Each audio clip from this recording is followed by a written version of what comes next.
Gunas are our temperaments or tendencies. Vedanta talks about three gunas: tamas, rajas, and sattva. Tamas is characterized by laziness, ignorance, indifference, negligence, procrastination, lack of foresight. This is the inactive guna.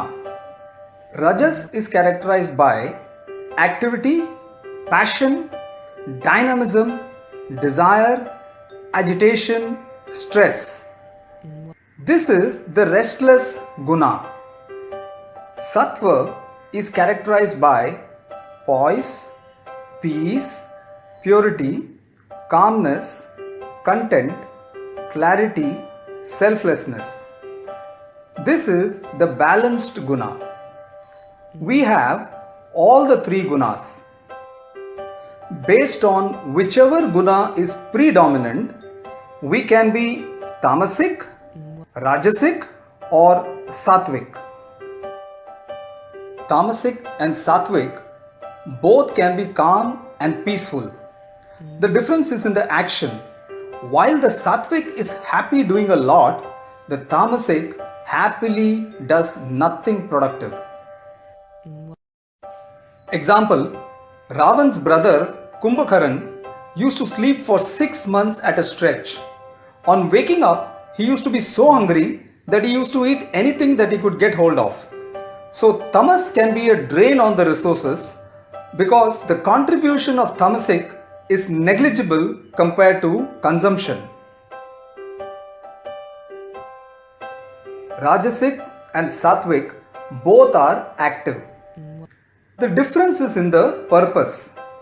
Rajasic action is reward and recognition driven, whereas sattvic action is conscience driven.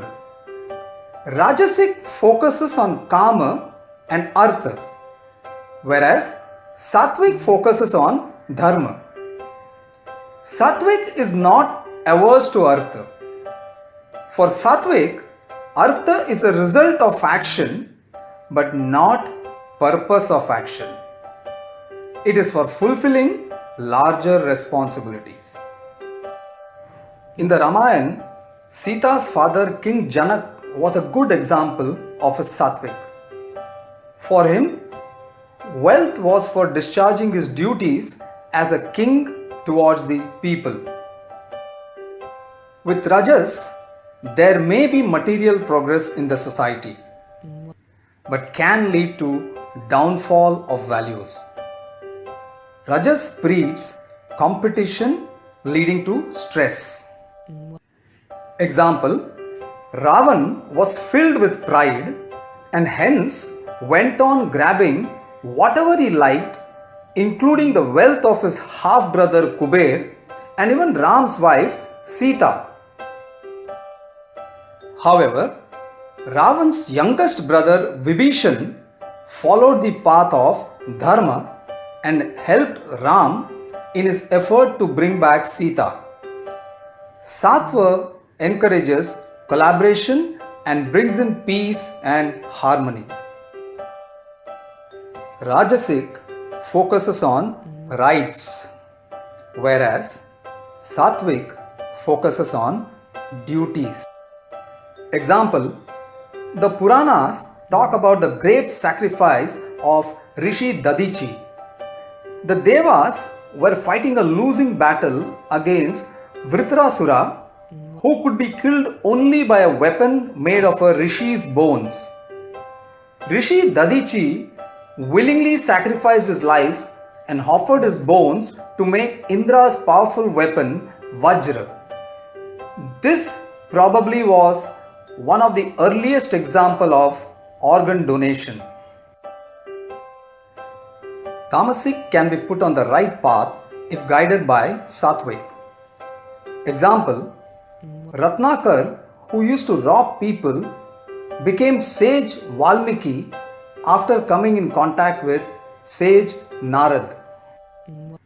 However, Tamasic can also be misguided and misused by Rajasic for their own benefit. Example: Ravan waking up Kumbhakaran from his sleep and sending him to the battlefield to fight against Ram.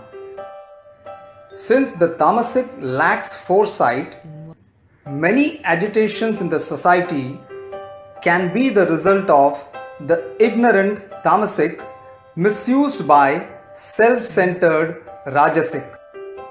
Ideally, sattvic should guide rajasic and tamasic.